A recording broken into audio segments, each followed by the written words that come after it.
Another step in our series of how to start practicing business long before you get into your first business.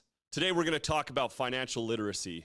It's funny, all the things people say that they'll change when they open their business, but they won't. That's why you have to practice some of this stuff now.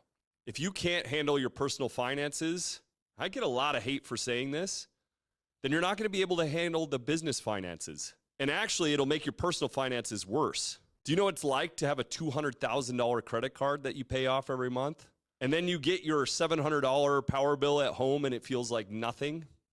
It desensitizes you to large amounts of money, which can be super dangerous. Not only that, but there is a psychology that all of us had when we get into business.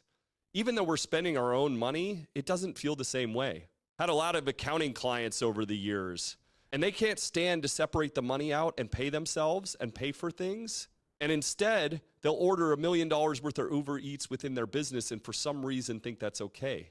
It's a unique psychology you'll only understand when you get into business. And I'm not saying it's right. If you can't balance your finances personally, you're going to be in trouble for business. Not only that, but you need to be smart about where you spend money. A lot of people in their first business think, I've got to have the fancy couch. I've got to have the artwork. They won't think this of me if I don't have the beautiful truck that I'm pulling up with. None of that is true.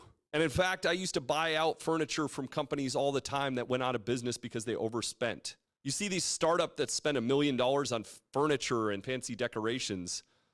Look at Jeff Bezos. It was a desk made of a door. Forgo the fancy stuff. There's a couple key components that really helped me with personal finances. One of which is Warren Buffett. There's a documentary of him on HBO. It's rather interesting. If the market is up that day, paraphrasing, his wife puts $1.25 in his cup holder and he gets an Egg McMuffin. If the market is down that day, she puts 56 cents in his cup holder and he buys a coffee. Warren Buffett has found the secret, and that is your money can make money. Mr. Wonderful actually states it pretty well. He says every time he puts $1 out in the world, he wants that dollar to come back with many more friends. He doesn't want that soldier for his money destroyed because it can't bring back new friends. One of Warren Buffett's key things is compounding.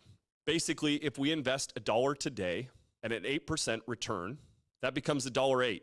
If it's left alone, then next time, not only do you make the same 8 cents off the dollar, but you actually make money off the 8 cents from last time.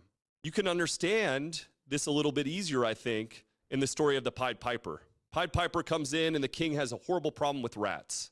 King says, Pied Piper, I need you to get rid of the rats. Says, no problem. And in fact, I'm going to make it easy for you. I just want 1 kernel of rice. King's like, that's it? He's like, yeah. But then I want you to double it every day for 30 days. King thinks he gets a hell of a deal. Pied Piper goes out there, toots his flute, gets the rats out of town, saves the day, comes back and collects his wages. First day, 1 kernel of rice. Second day, 2 kernels of rice. Third day, 4 kernels of rice. Fourth day, 8 kernels of rice. Do the math. It gets to the point quickly where it's unachievable. This is the value of compounding. You need to think about in your life, every time you kill $1 on that thing you don't need, it's one that can't go out there in the world and make friends. It's one that you can't invest in your business with. Have a good sense of your finances and the way you're keeping track of them. These guys don't pay me. I've actually tried to partner with them so I can get you even a better deal and they won't talk to me. Used to be called Truebill. Now it's called Rocket Money. I want you to download the Rocket Money app. And I want you to connect that to your personal accounts. I want you to start keeping an eye on your personal accounts. And I want you to think about these concepts. Because if you start to track your money, you'll start to be more responsible with it. You'll start to have better credit, which is great in the long run. I'll talk more about that on a different day because I'm a credit nerd. The average business start cost is $6,000. If you saw my Working Crappy Jobs video, then you're going to want to work as hard as you can and get that money saved up as fast as you can so you can start on that business and get out of that crappy job. This will help you do it.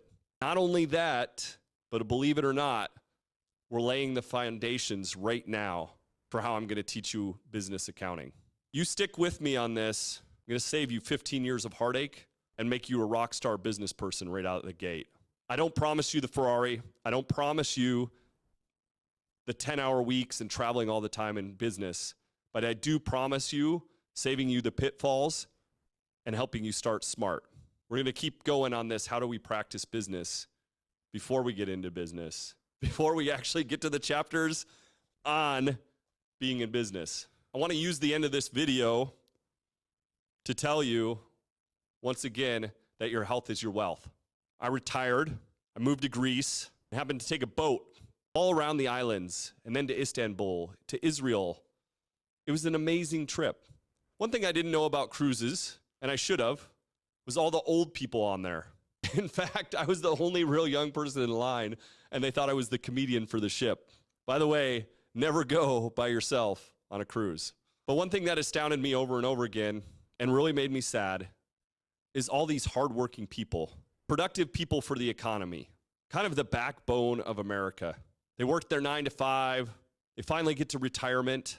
They go on their cruise to Greece after dreaming of it their whole life, and they can't even go see the incredible sights there is to see. They can't walk a block. You're going to need fitness in business. And if you're not into it yet, I've got good news for you. This is the worst you're ever going to feel. The second you start into fitness and you start to see how good you can feel, it's a game changer. It's going to help you in business. It's going to help you in life. And it's part of the journey that we're creating, trying to make more kind-hearted badasses. But do me a favor. Don't go out there and find that personal trainer that's going to kick your butt on the first day. Don't stick with something that you hate, but do give it enough time to explore it. Go out there and try pickleball. Try lifting weights. Try mixed martial arts. Find something you enjoy to be active. You're going to need it for your stress in business, and I want you to be able to get off that boat and see the world.